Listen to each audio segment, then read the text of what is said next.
Vamos lá então, pessoal. Obrigado pela presença. Então, muito bom falar aqui pela Faculdade Térzios nessa Masterclass. Então, espero que a gente possa conversar bastante sobre temas muito importantes aqui juntos. É uma iniciativa para a gente poder discutir temas importantes na área de emergência, né? Fundamentalmente, a Masterclass dessa noite tem esse objetivo. E a medicina de emergência vem em crescimento exponencial. A gente sabe da importância da medicina de emergência.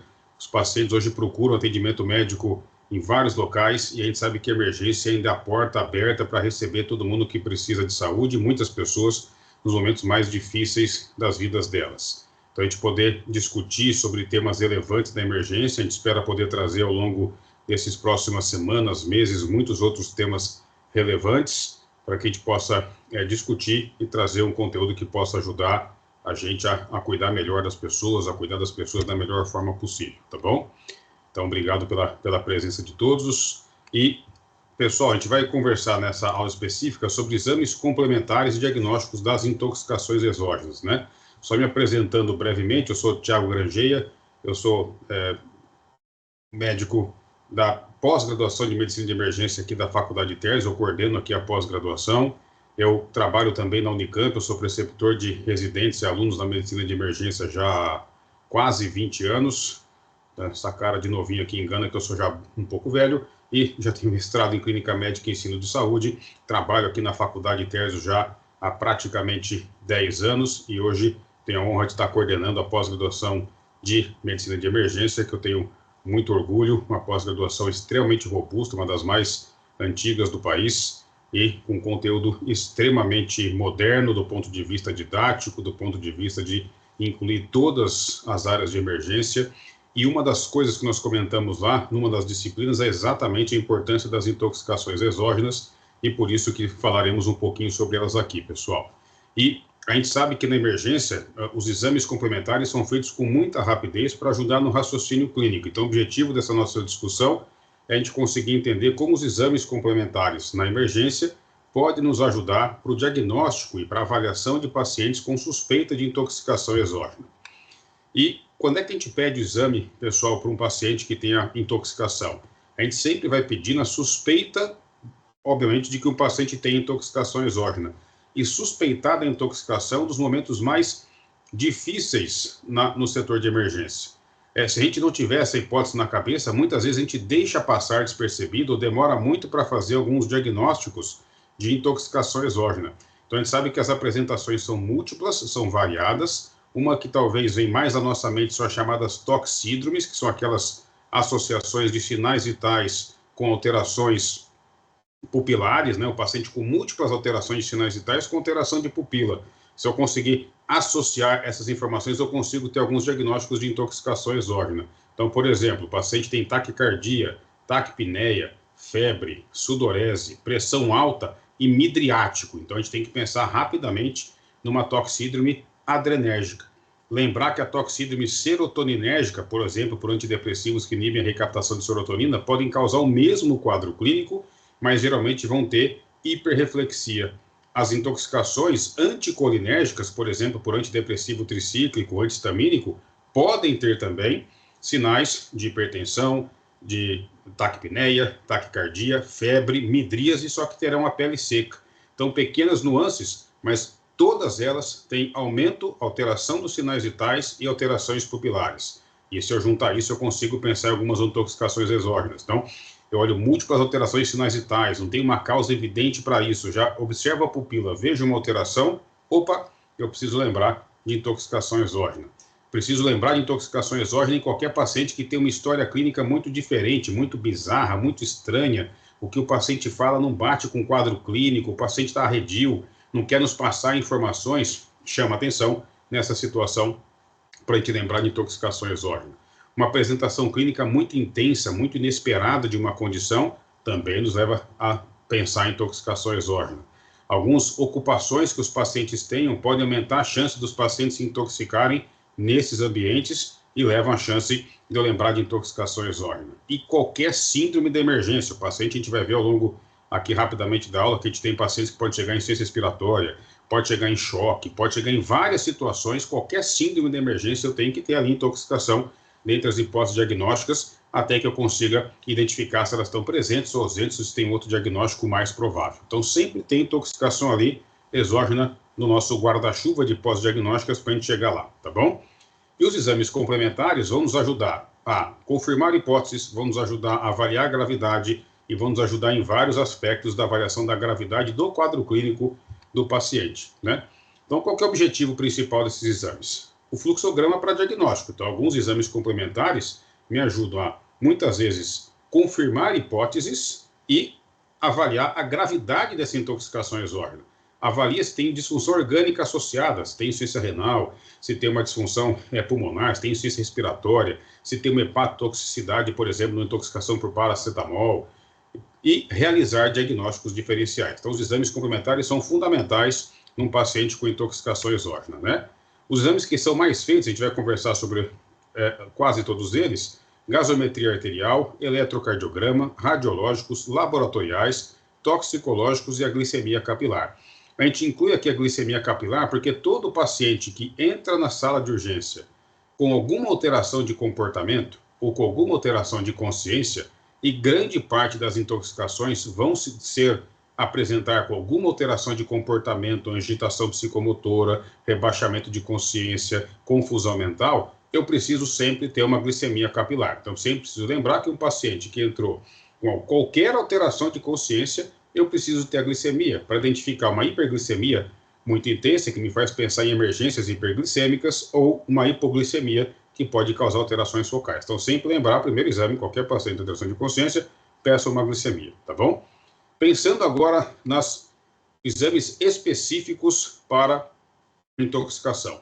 Pensei que o paciente tem uma intoxicação, ou o paciente tem uma intoxicação já definida, seja pelo quadro clínico, pelas toxíndromes, pela história do paciente, algum exame complementar, eu já tenho uma certeza, ou uma grande chance do paciente ter gasometria. Ou penso muito nessa hipótese diagnóstica, uma grande probabilidade. A gasometria arterial está sempre indicada. E saber interpretar corretamente a gasometria arterial pode nos ajudar tanto para diagnóstico quanto para a gravidade das intoxicações exógenas. E como é que a gente avalia a intoxicação? Quais seriam os passos para a gente poder interpretar uma gasometria arterial, pessoal? Primeiro, avaliar o distúrbio primário da gasometria. Segundo, avaliar uma compensação esperada. Algumas intoxicações exógenas podem ter, por exemplo, 2 distúrbios primários na gasometria. Isso é comum com salicilatos, que costumam ter acidose metabólica e costumam ter alcalose respiratória, porque o ácido acetilsalicílico estimula o centro respiratório. Então, é comum ter essas 2 disfunções associadas. Avaliar distúrbios mistos, avaliar se tem hipoxemia. Então, isso na gasometria é fundamental. E eu conseguir interpretar esses passos vai me ajudar a chegar nos diagnósticos da intoxicação. Por exemplo, aqui eu sempre começo pelo pH, que bem basicamente, né? Se o pH estiver abaixo de 7,35, eu chamo acidemia. Eu vou ver se o bicarbonato está baixo da situação que eu espero, eu tenho acidose metabólica. Se a PCO2 estiver alta, eu tenho acidose respiratória. pH estiver alto, eu tenho alcalemia. Essa alcalemia pode ser por uma alcalose metabólica, bicarbonato alto, ou uma alcalose respiratória, que seria a PCO2 baixa. Então, eu sempre avalio isso de maneira mais simples.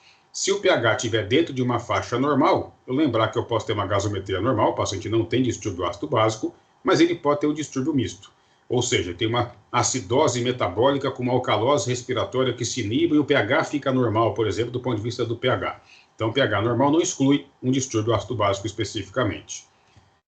Se tem um distúrbio ácido básico agudo e a gasometria tem um pH normal, então o distúrbio deve ser misto. Tá bom? Então, se o paciente tem aí nitidamente condições para levar um distúrbio ácido básico, eu vejo um pH normal, caramba, ele tem outro distúrbio primário que eu preciso identificar.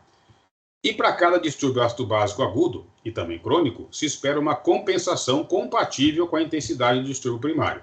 Então, além de eu detectar o que está acontecendo no começo, eu preciso identificar se o distúrbio está correto ou não. Por exemplo, aqui eu tenho uma gasometria arterial maravilhosa, um pH 7,26, PO2 83, PCO2 22, a bicarbonato de 10, basic excess de menos 8, saturação de 96%. Então eu sei, basicamente, que olhando aqui eu tenho uma alcalemia e o bicarbonato está baixo, portanto eu tenho uma acidose metabólica.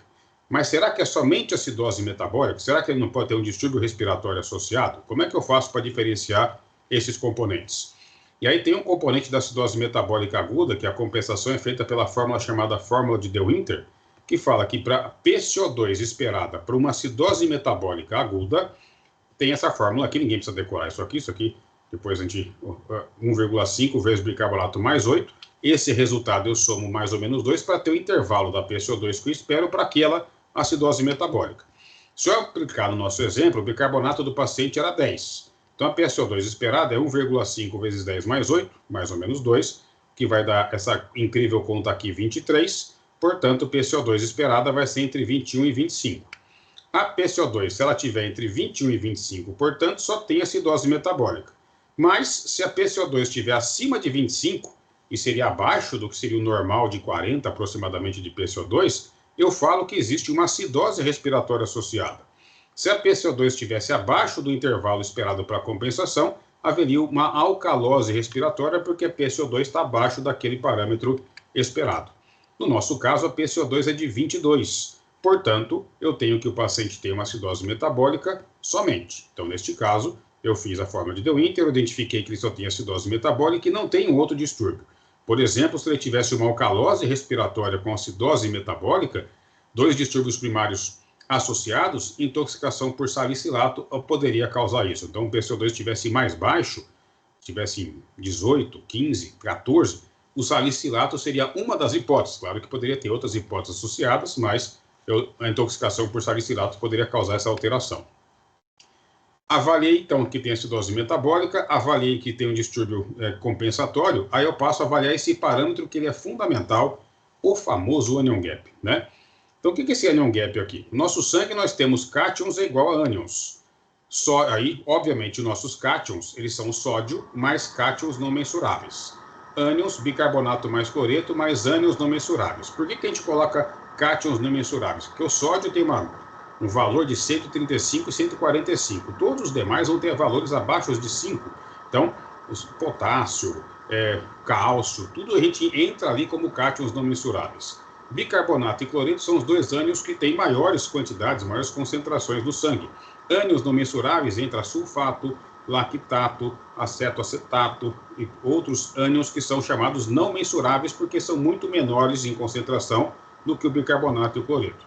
Por definição, o anion gap, ele é ânions não mensuráveis menos cátions não mensuráveis. Essa é a definição do anion gap, a diferença entre os ânions não mensuráveis, lactato, cetoacetato, sulfato, dos cátions não mensuráveis. Se eu tenho aqui, ânions não mensuráveis está nesse lugar aqui, e cátions não mensuráveis para cá, se eu passar isso daqui para cá, e eu passar isso daqui para cá, aí eu explico por que o anion gap ele é calculado dessa fórmula, sódio menos bicarbonato mais cloreto. E o valor normal, de uma pessoa normal, varia de 8 a 12. Então, eu tenho, por essa conta, eu tenho geralmente ânions não mensuráveis um pouquinho mais do que os cátions não mensuráveis. Então, o valor normal do anion gap, 8 a 12. Se o anion gap estiver aumentado, significa que geralmente eu tenho um acúmulo de algum ânion não mensurável, acúmulo de um ácido externo que provoca um acúmulo de um ânion não mensurável. Por exemplo, um ácido lático, lactato, um ácido acetoacético na cetoacidose, um ácido sulfúrico na insuficiência renal, que pode aumentar esses ânions não mensuráveis. Se o anion gap for normal, indica geralmente que eu perdi bicarbonato e houve uma concentração de cloreto. Essas são acidoses metabólicas chamadas hiperclorêmicas. Então, o anion gap ele consegue dizer para mim, de alguma forma, por que aquele paciente tem uma acidose metabólica. Ele consegue dizer para mim algumas causas. Se ele tiver aumentado esse anion gap, significa que algum ácido em excesso no organismo está aumentando a minha quantidade de ânions não mensuráveis. E aí entra o ácido lático, cetoacetato, sulfato e outros componentes. Então, causas pelo anion gap, se eu tiver aqui, por exemplo, o anion gap aumentado, acidose lática, cetoacidose, insuficiência renal, intoxicações. Anion gap normal, diarreia, acidose tubular renal, tem muitos cloretos de sódio na veia, fístula. Então, pacientes que perdem bicarbonato, o organismo vai jogar cloreto na circulação e aí eu tenho um anion gap normal, porque fundamentalmente eu não altero a relação entre o bicarbonato e cloreto. Aqui eu estou um anion gap aumentado, eu vou ter acidose lática, cetoacidose, insuficiência renal e intoxicações, que podem acrescentar um ácido externo ao sangue, levando ao aumento do anion gap. E uma das intoxicações que mais frequentemente a gente vai identificar pela gasometria, e geralmente o diagnóstico muitas vezes pela gasometria, é usando esse gap osmolar. Então eu analisei acidose metabólica, analisei se tem um distúrbio respiratório associado, o distúrbio secundário, aí eu avalio basicamente se o anion gap está aumentado. O anion gap aumentado indica que tem um ácido externo que aumentou, e eu analiso esse gap osmolar. O gap osmolar é a diferença entre a osmolaridade medida, então você colheu a gasometria, pediu a osmolaridade no sangue, e aquela que você calcula. Então, a medida, essa que a gente mede, né, no exame específico, ela depende de todos os osmóis ativos no sangue. A calculada depende dos osmóis normalmente ativos no sangue, porque a calculada a gente vai utilizar somente esses parâmetros aqui, ó, sódio, ureia e glicemia, né? Então, essa fórmula me dá a osmolaridade calculada, geralmente. Só que a medida, aquela que vem no exame especificamente, ela indica para mim se tem algum outro osmol ativo no sangue. Então, o gap osmolar vai se elevar se tiver situações nas quais há um acúmulo de um osmol efetivo não normalmente encontrado no sangue. Então, isso geralmente indica para mim intoxicação por álcools tóxicos, que produzem ácidos, como, por exemplo, ácido fórmico na intoxicação por metanol, né? E isso gera geralmente acidose metabólica com anion gap aumentado, e o gap osmolar aumentado porque eles têm uma capacidade osmótica, que vai aumentar a osmolaridade medida. Então, etanol, etileno glicol e metanol.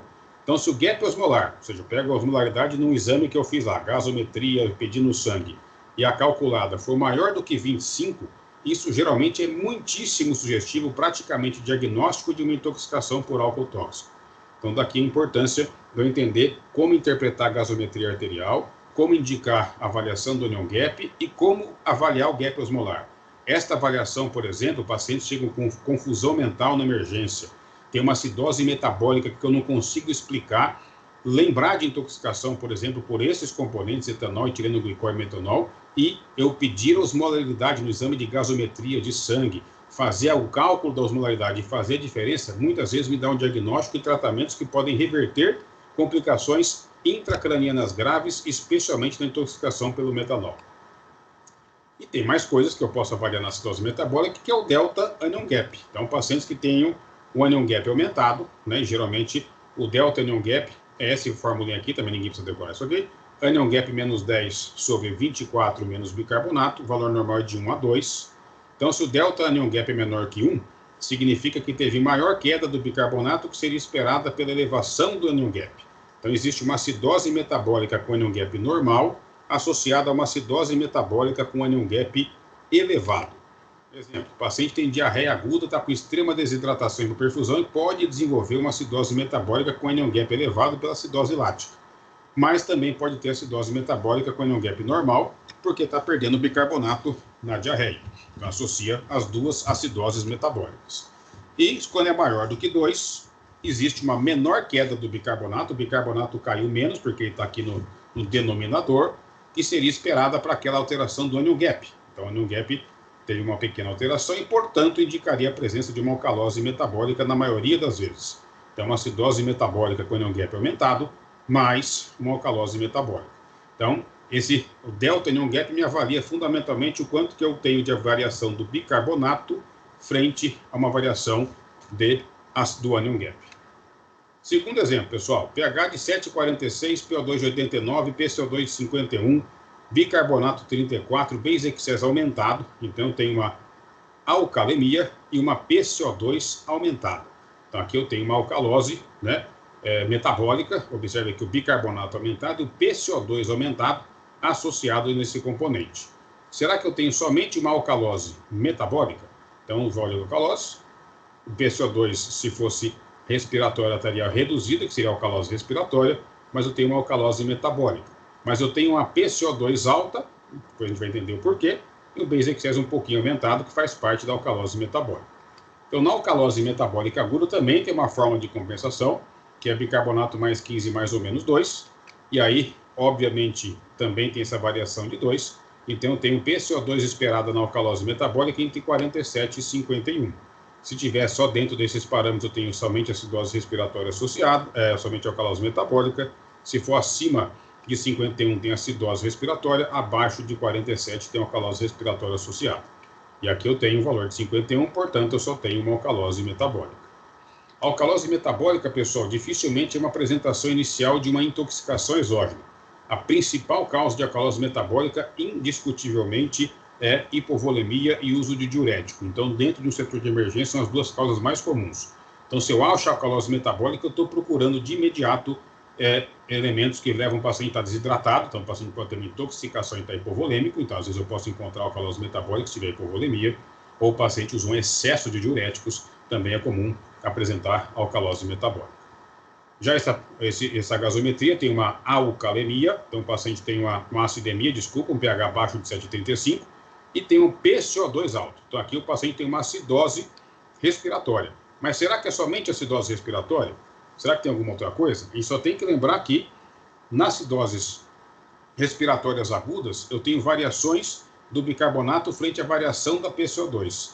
Então, quando é uma acidose respiratória, o bicarbonato eleva 1 para cada elevação de 10 da PCO2 acima de 40. Então, eu pego a PCO2 acima de 40, para cada 10 que eleva, o bicarbonato tem de elevar um pontinho, tá bom? Então, se a gente tem aqui o PCO2 esperado de 74, então eu vou ter uma variação ali de 2 pontos, de 3 pontos, de 3,4. Portanto, o bicarbonato esperado ele iria variar entre 2 e 3 pontos, portanto, eu esperaria ele entre 24 e 27, que está exatamente o que acontece, portanto, o paciente tem apenas uma acidose respiratória, tá bom? E a acidose respiratória, uma das componentes de intoxicação mais frequentes, são os opioides, os remédios que deprimem o sistema nervoso central. Então, o paciente que chegar com intoxicação por opioide, chega bradipineico, chega hipoventilando, e na gasometria eu posso encontrar acidose respiratória como seu principal elemento. Depressor do sistema nervoso central, qualquer tipo, remédios antipsicóticos, benzodiazepínicos, também vai se apresentar com acidose respiratória e, claro, com as outras causas, na emergência da exacerbação de DPOC, doença neuromuscular, doenças estruturais do sistema nervoso central. Mas as intoxicações por opioide e depressor do sistema nervoso central vão se apresentar com acidose respiratória. E o último exemplo, o paciente que tem aqui uma alcalemia, então o paciente tem lá o pH acima de 7,45 e tem a PCO2 baixa, então o paciente tem uma alcalose respiratória, tá bom? Será que ele somente tem alcalose respiratória, pessoal? Aí na alcalose respiratória aguda, diferente da acidose, para cada 10 pontos que reduz a PCO2 abaixo de 40, eu tenho um decréscimo de 2 mEq por litro do bicarbonato. Portanto, o PCO2 de 24, que reduziu ali em torno de 16, eu tenho uma variação de 16, tem um pouquinho mais de bicarbonato esperado, seria entre 16 e 19. Aqui está em torno de 18 e por isso eu tenho uma tranquilidade de que o paciente tem apenas, entre aspas, uma alcalose respiratória. E lembrar que intoxicação por salicilatos é um dos principais componentes, porque ele estimula o centro respiratório que possa levar à intoxicação por salicilatos. Além de pneumonia, TEP na emergência, ansiedade, dor e outras causas, tá bom? Então, gasometria arterial, pessoal, eu preciso saber interpretar com correção. Eu sei que algumas causas mais evidentes, opioide, depressor do sistema nervoso central, levam a acidose respiratória. E eu vi a importância de saber interpretar a gasometria, especialmente no diagnóstico da intoxicação por álcool tóxico. Esse gap osmolar acima de 25, ele é muito sugestivo, então saber interpretar gaso me dá um diagnóstico de algumas intoxicações exógenas importantes. Um outro exame fundamental que a gente faz na emergência, em qualquer paciente que tenha suspeita de intoxicação, é o eletrocardiograma, feito à beira do leito, rápido e pode nos trazer informações fundamentais. Então, o eletrocardiograma, ele vai avaliar a cardiotoxicidade. A gente sabe que várias intoxicações produzem alterações cardíacas, a gente vai entender por quê, alteram despolarização, alteram o ritmo do coração, alterações do eletrocardiograma podem ser diagnósticas para algumas intoxicações. Em algumas delas, o que eu vejo no eletro me indica um tratamento imediato, e um exame rápido, disponível, barato, eu posso repetir 500 vezes. Então, esse exame eu preciso saber interpretar no contexto de uma intoxicação. Lembrando que na emergência, pessoal, quando eu tenho uma hipótese, o eletrocardiograma vai me ajudar para aquela hipótese e eu tenho que saber o que procurar no eletro. Se eu ficar vendo eletro geral, onda P, QRS, intervalo QT, intervalo Q, eu preciso saber o que eu estou procurando naquela situação, naquele contexto de intoxicação específica, direto para bater o olho, e quando eu estou bem treinado, isso começa a reconhecer um padrão e fica muito mais prático da gente identificar, tá bom?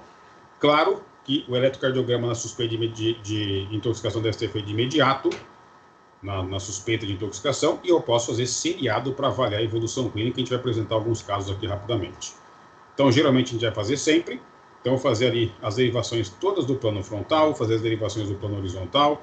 Geralmente eu faço as adicionais. Lembrar que um paciente pode ter, por exemplo, intoxicação por simpático-miméticos, como anfetamina, cocaína, uso de outras substâncias.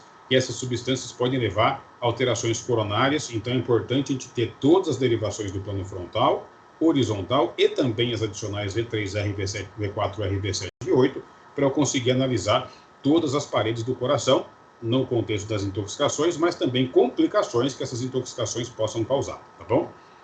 Então, as drogas, as medicações, as principais intoxicações exógenas são feitas por medicamentos no nosso país, por drogas, né? E essas drogas, elas podem bloquear canal de sódio, bloquear canal de potássio, tem efeitos dos digitais, tem os beta-bloqueadores e os bloqueadores do canal de cálcio. Então, a gente vai conversar um pouquinho sobre todas elas aqui, pessoal.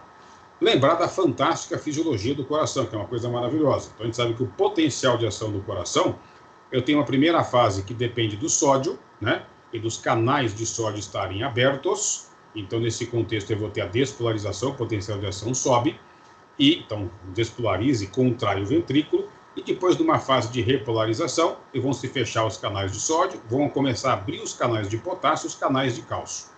Então, eu tenho que, numa fase de despolarização, eu vou ter os canais de sódio e, na repolarização, os canais de potássio e de cálcio. Se eu tenho qualquer componente que bloqueie o canal de sódio, eu vou ter aqui uma lentificação do potencial de ação inicial. E se eu tenho um bloqueador do canal de potássio, eu também posso ter dificuldades na fase de repolarização, tá bom? Então, por exemplo, ao causar um bloqueio do canal de sódio, eu tenho uma lentificação, bloqueio, o potencial de ação, ele vai subir de forma mais lenta. E a alteração eletrocardiográfica que vai causar isso é o alargamento do QRS. Então, remédios que bloqueiam canais de sódio, e aí tem vários, a gente vai falar de alguns deles, eles podem fundamentalmente prolongar o QRS por esse efeito de bloqueio do canal de sódio. Então, resultado, alargamento do QRS. E aqui são remédios que vão bloquear canal de sódio. Tricíclico é um dos principais, a amitriptilina, antihistamínico, como difenidramina, alguns antiarrítmicos, como diazetem, propanolol, cloroquina, antidepressivos, né, como a venlafaxina, anticonvulsivantes, como carbamazepina. Então, esses remédios, se com intoxicação, estou procurando no eletro, caramba, será que eu tenho ali um alargamento do QRS? Então, quando eu vejo um alargamento do QRS no paciente que tenha suspeita de intoxicação, eu estou pensando em drogas que bloqueiam o canal de sódio. E algumas são muito mais frequentes. Então, o tricíclico vem rapidamente na cabeça, antiarrítmico, cloroquina. Então, estou pensando em drogas que produzem esse efeito. Por outro lado, se eu bloquear o canal de potássio, a repolarização vai acontecer de forma mais lenta. E o que vai acontecer é prolongar o intervalo QT. A repolarização fica mais lenta. E aí eu tenho prolongamento do intervalo QT.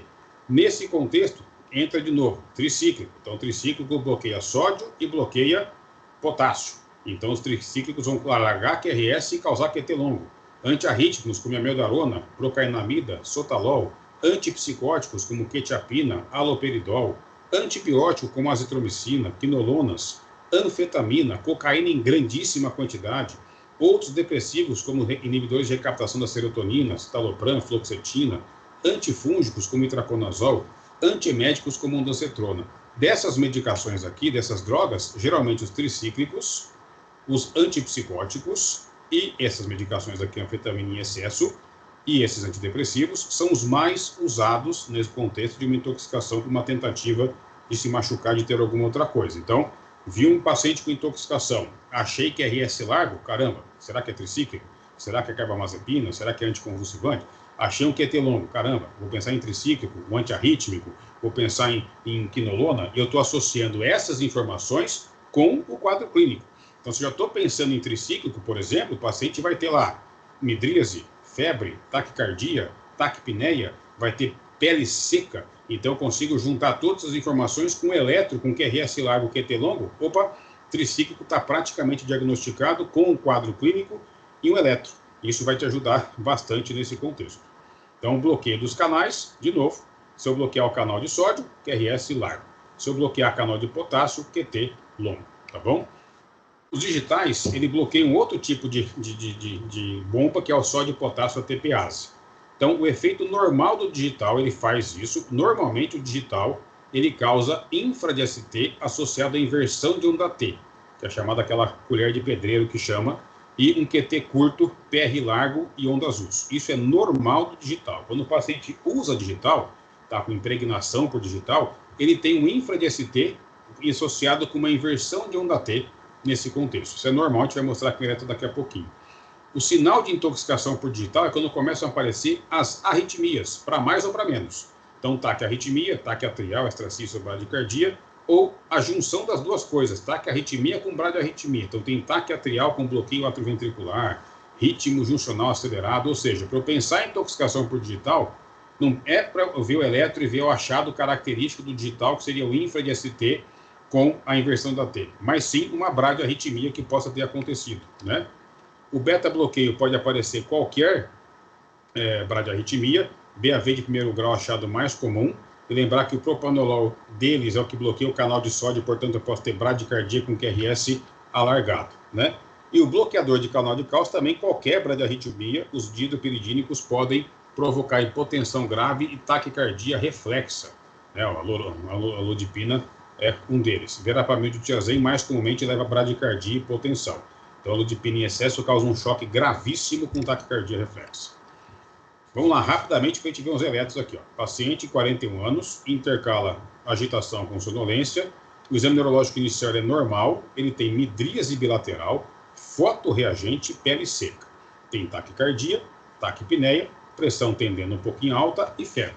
Portanto, ele tem midríase, pele seca, taquicardia, taquipneia, febre, pressão alta. Eu observo isso daqui, com alteração, minha mente vai pensar em vários diagnósticos, caramba, será que tem taquicardia, taquipneia, febre, será que é sepse, pode ser intoxicação, pode ser infecção, mas ao ver midríase bilateral, não faz parte normal da sepse ter midríase bilateral, pode ser por outros componentes, então eu vou pensar em infecção, tem febre, será que está infectado, mas eu preciso lembrar da intoxicação exógena, né? E se a pele é seca e tem todos esses sinais vitais, eu lembro da toxíndrome anticolinérgica. E aí, nesse contexto, seria a nossa principal hipótese, a toxíndrome anticolinérgica. Aí eu olho o eletrocardiograma, um monte de coisa horrorosa ali. Tem um QRS largo, então eu estou procurando intoxicação. Será que ele tem QRS largo? Ixi, tem. Será que ele tem QT longo? Tem. Por quê? Eu estou vendo aqui o Q está aqui nesse ponto, a onda T está praticamente chegando no outro QRS, não preciso nem fazer o QT corrigido aqui. A onda T está quase chegando no outro QRS. Então eu tenho QRS largo, tenho QT longo. Eu tenho um desvio aqui do eixo para a direita, olha como é que está a onda R aqui. Então, eu tenho vários sinais, tanto do QRS, então bloqueio do canal do sódio, bloqueio do canal do potássio, e estou pensando em intoxicação. Eu achei achados importantes no eletro. Eu preciso lembrar do que pode aparecer nas intoxicações por tricíclico, né? O tricíclico é uma das intoxicações mais comuns que nós temos, que levam a alterações muito graves cardíacas, e a toxicidade principal do tricíclico é a cardíaca. Essa é um exame fundamental, o eletrocardiograma, para ver a cardiotoxicidade. Quando alterado, pode indicar condutas específicas e tratamento imediato, mesmo que eu não tenha uma confirmação laboratorial. E aí, geralmente, o QRS largo, acima de 100 milissegundos, ondas S lentas em D1 e AVL, R em AVR maior do que 3 milímetros e uma razão de R sobre S maior que 0,7 em AVR, ou seja, a onda R predomina em AVR. Então, no tricíclico, se eu chegar lá, caramba, QRS está largo, caramba, QT está longo. Olha o tamanho aqui da onda R em AVR. Só esses parâmetros aqui já são indicações, o QRS está largo, onda R em AVR, de começar a tratar o paciente com tricíclico. Então, hidratação, né, alcalinização urinária, utilizar bicarbonato, né, a gente discute bastante como é que a gente faz isso na pós-graduação. Então, isso é muito importante da gente conseguir desenvolver esse raciocínio. Segundo caso breve aqui, pessoal, mulher de 45 anos, depressão prévia, usa citalopram. Chega com midríase, clonus muito agitada. E chegou de novo, sinais vitais idênticos ao do caso anterior. Olha que maravilha.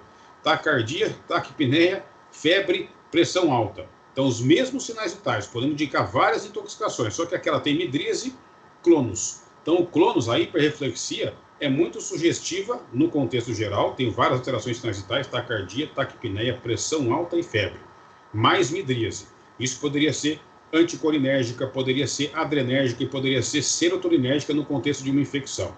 Na anticolinérgica eu teria pele seca. Na adrenérgica e na serotoninérgica eu teria sudorese. E na antiserotoninérgica, para diferenciar da adrenérgica, eu tenho o clonus, a hiperreflexia de membros inferiores e o clonus. Então aqui sugere no contexto geral, a principal hipótese que seria de uma intoxicação por inibidor da recaptação da serotonina ou a intoxicação serotoninérgica, né? E aí, nesse contexto, eu vejo no eletrocardiograma que eu tenho um QT longo. Observe aqui eu tenho aqui um daqui, eu tenho aqui um QT basicamente longo. Então, nesse contexto, QT longo, né, nesse paciente aqui chegando a mais do que 10, 5, 10, quase 15 quadradinhos, então QT longo seria um achado característico de uma intoxicação por recaptação da serotonina. Homem de 61 aninhos procura o setor de emergência com náusea, tontura 2 dias, sem outras queixas, tem insuficiência ventricular esquerda por miocardiopatia isquêmica por 2 infartos, já fez usa carvedilol, AS, captopril, espironolactone, digoxina.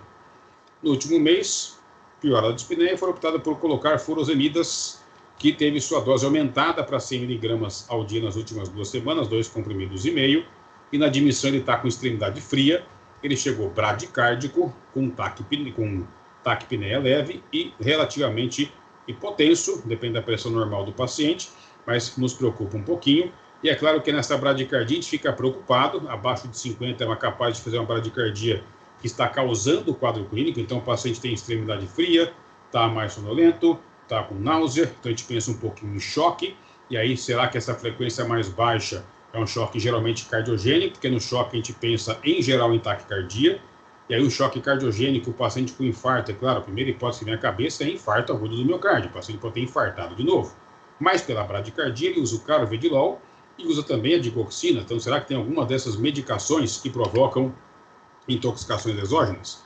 E aí o eletro é um exame que vai nos ajudar e muito nessa situação, e aí observando aqui o eletrocardiograma, nós temos lá o fantástico, observe aqui aquilo que eu comentei com vocês, que é chamada pá de pedreiro.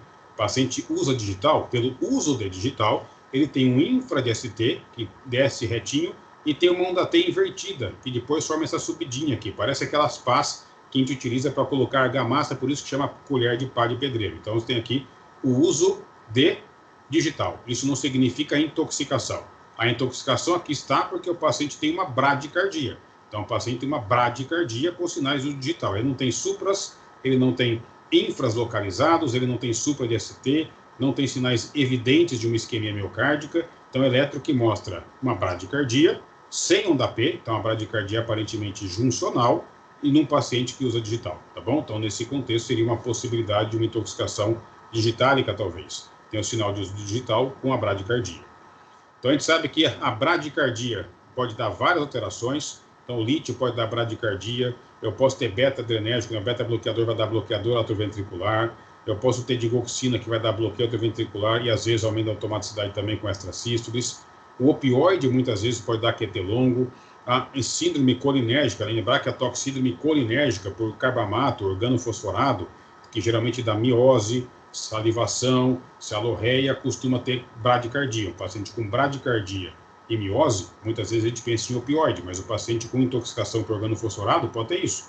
Bradicardia, miose, aí você vai examinar, está cheio de secreção na boca, tem bastante secreção pulmonar, tem fasciculação, piloereção, pode ser intoxicação por colinérgica. Coma, com alteração de sinais vitais, né, o paciente pode ter. Eu posso ter aqui alteração basicamente por cocaína, por outras alterações, que eu vou ter ondas R em AVL, especialmente aqui no contexto do tricíclico, tá bom? As taquicardias no toxicológicos também pode ter, eu posso ter de complexos QRS largos, lembrar da cocaína sempre, a cocaína pode dar várias alterações. Os bloqueadores dos canais de sódio podem dar arritmias com complexo QRS alto. A toxíndrome anticolinérgica costuma dar um QRS estreito, mas também geralmente ele vai dar QRS largo, pode dar as duas coisas, dependendo da quantidade de intoxicação, tá bom? Além do eletro, a gente viu a importância dele, o exame radiológico pode nos ajudar também bastante, pessoal. O exame de raio-x radiológico não é feito de rotina nessa situação, mas ele é obrigatório em todo paciente com insuficiência respiratória, com choque, e ele é necessário para o diagnóstico de algumas intoxicações que lesam o sistema nervoso central, como, por exemplo, o metanol. E algumas drogas podem ser radiopactas, então você pode achar no raio-x lá que tenham drogas no corpo do paciente, tá bom? Então, um homem de 28 anos trabalha limpando crosta em galão de ácido inoxidável. Não é um trabalho comum, mas é um trabalho que exige o uso de algumas substâncias. Ele está com dispneia 3 horas durante o trabalho. Ele chegou em insuficiência respiratória, né? Então, quem está treinado em medicina de emergência, observa caramba, taquicardia, taquipneia e hipoxemia. Então, na cabeça já vem que o paciente deve estar em insuficiência respiratória. E a gente vai olhar para o paciente e começar as condutas, né? Nesse contexto, qual que é a principal hipótese diagnóstica? Então, ele trabalha ali, tem dispneia 3 horas, tem insuficiência respiratória. Não tenho ainda todas as informações para poder ter uma decisão diagnóstica. Será que o paciente está em insuficiência respiratória aguda por edema de pulmão, por uma infecção, temperatura está 37,4, teve algum evento cardíaco, mas o paciente é jovem, edema cardiogênico de alguma causa? Será que o paciente tem alguma doença de via aérea, asma, né? E aí teve alguma alteração naquele galão que levou em insuficiência respiratória? Mas ele trabalha com uma coisa esquisita, que expõe ele a alguma substância, então a intoxicação tem que estar na nossa mente ali, com uma possibilidade, pelo menos, inicial. E aí ele faz o raio-x, pessoal, e tem esse negócio horrorível aí, parece que tem uma opacidades alveolares bilaterais, parece um pulmão de Sara, né? Um pulmão com síndrome de desconforto respiratório agudo, né? Eu tenho intoxicações que provocam edema não cardiogênico, edema inflamatório, amônia, cloreto, isocianato, óxido de nitrogênio, né?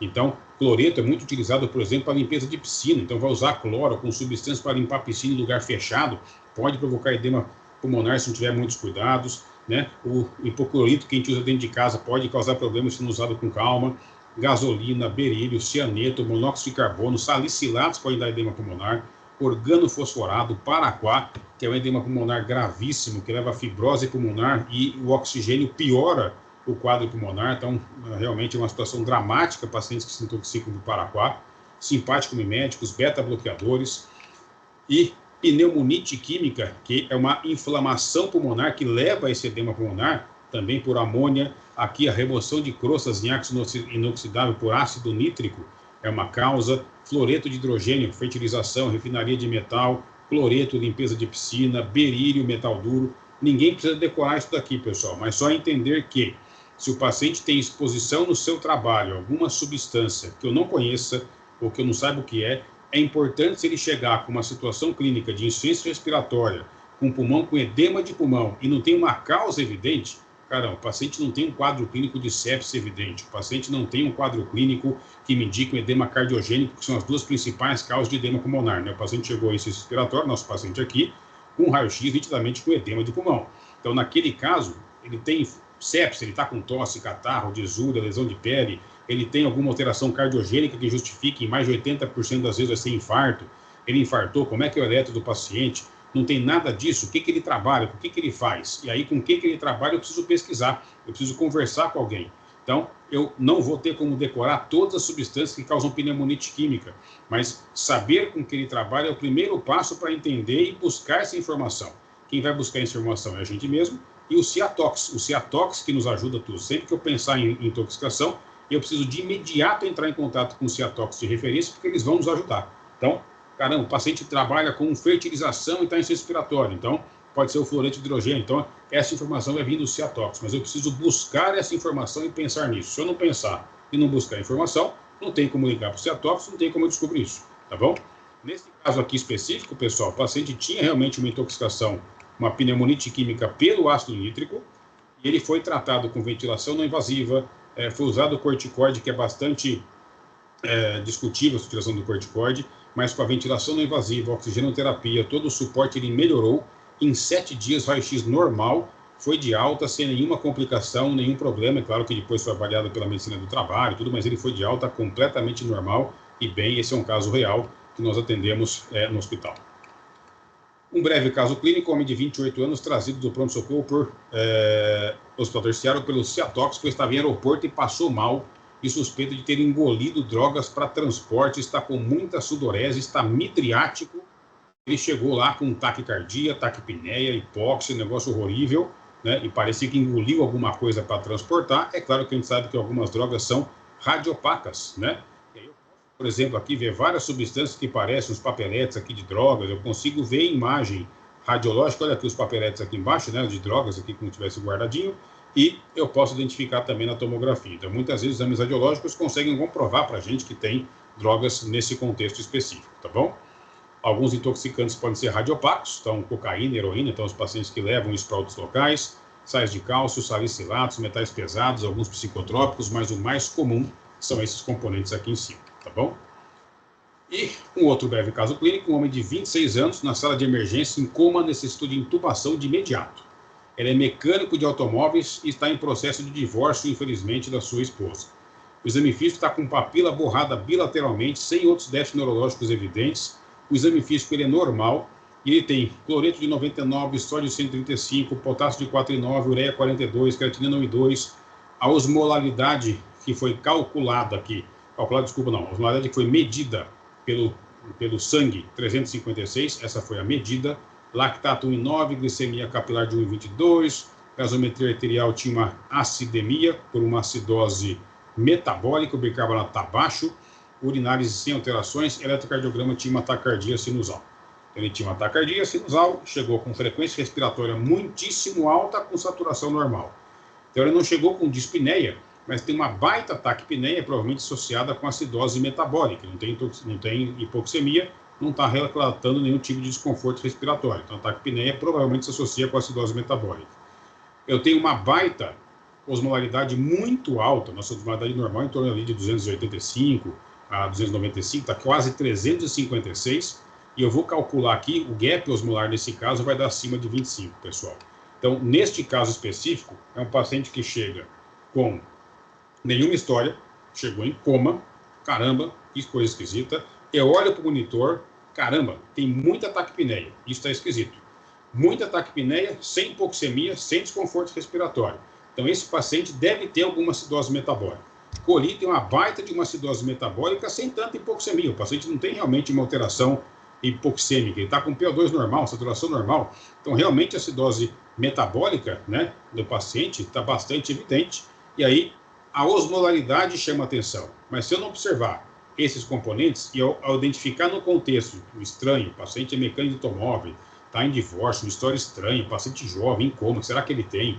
É claro que no exame físico tem borramento de papila, um negócio estranho, então bastante esquisito, pode ter intoxicação no contexto. E aí, se eu conseguir o caminho da acidose metabólica, eu faço lá a acidose metabólica, o anion gap dele está aumentado, se eu pegar aqui o bicarbonato de 10 e o cloreto dele, né, que foi coletado lá, 99. Se eu pegar 10 de bicarbonato, 99 de cloreto, dá 109. 135 menos 109 dá um gap osmolar aumentado, dá um anion gap aumentado. Então, o paciente tem uma acidose metabólica com anion gap aumentado, porque tem anion gap acima de 12, aqui vai dar 135 menos 109, que vai dar exatamente 26 de anion gap. E aí eu vou buscar o gap osmolar, já por isso que eu medi a osmolaridade, e aí eu tenho um gap osmolar alto, intoxicação por álcool tóxico, um dos mais comuns é o metanol pode dar sangramento na região dos núcleos da base, então eu tenho alterações compatíveis, e aí eu já tenho autorização fundamentalmente para tratar o paciente de intoxicação por metanol, com ácido folínico, etanol intravenoso, todo o tratamento que eu preciso fazer para o paciente especificamente, né? Lembrar, pessoal, que o paciente com intoxicação exógena pode se apresentar com qualquer síndrome da emergência. Então, além de avaliar a intoxicação, é fundamental avaliar se tem disfunção orgânica. Então, eu vou coletar os exames gerais para avaliar isso, né? O paciente com hipertermia e sudorese pode ter hipovolemia e insuficiência renal aguda. O paciente que está com alteração de consciência pode aspirar e ter pneumonia. O paciente que está usando alguns fármacos pode dar bradicardia, taquicardia e choque, a gente já viu a importância do eletro. Cardiodepressão pode provocar choque e alterações a partir daí. Então, lembrar de pedir hemograma, sódio, potássio, cloreto, que o cloreto vai ser sempre importante para dosar, fazer o anion gap, glicemia, ureia, creatinina, coagulograma, função hepática, exames de urina, enzimas musculares. Estou buscando, além de causas, de, por exemplo, mioglobinúria e hemoglobinúria, que pode acontecer, às vezes, rabdomiólise. Eu estou procurando causas específicas, mas fundamentalmente as disfunções orgânicas, hepáticas, renais, de um paciente que possa ter intoxicação, provocando síndromes específicas, tá bom?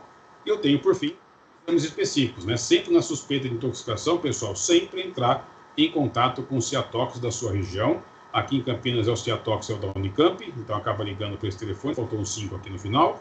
Haverá orientações de quais exames pedir, sempre vai receber amostras de exames específicos, o Ciatox vai te orientar tratamentos que você possa fazer, você ponderando, você pode, caramba, o paciente está em insuficiência respiratória, edema pulmonar, eu não sei o que é, não tem uma causa, ele trabalha com tal coisa, eu acho que ele trabalha com ácido nítrico, ele trabalha com fluoreto de hidrogênio, e aí eu consigo ter essas informações com que ele trabalha, e o hospital consegue trazer para a gente, o Ciatox, informações que possam nos ajudar a confirmar, refutar a hipótese, coletar exame, indicar o melhor local de tratamento. Então, sempre que você pensar em intoxicação, ou estiver certeza que é intoxicação, entre em contato com o Ciatox para receber ajuda, porque é impossível a gente conseguir decorar, gravar e saber tratar todas as possíveis intoxicações.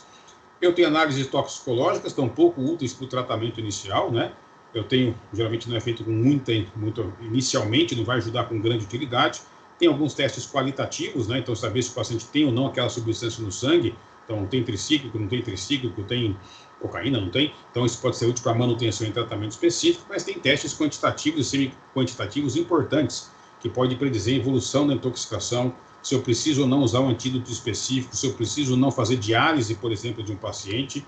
E aí, esses seriam muito importantes, do salicilato, paracetamol, tricíclico, benzodiazepínico. Então, tem lítio. São substâncias que eu preciso fundamentalmente dosar, saber a quantidade, porque isso vai ter momentos específicos para tratar, tem alvos específicos de tratamento que são importantes para a gente pensar, por isso que dosar a substância e quantificá-la seria fundamental, tá bom? Então, pessoal, era mais ou menos isso que eu queria trazer, me estendi um pouquinho mais, peço perdão, e queria saber de quem está aqui conosco ao vivo aqui, se alguém tem alguma pergunta, alguma dúvida que queira fazer, estou plenamente à disposição de vocês. Muito honrado pela presença de vocês, de coração. Eu queria saber se alguém tiver alguma dúvida, fique completamente à vontade em fazê-la agora ou depois, fico à disposição de vocês, para que a gente possa conversar com tranquilidade.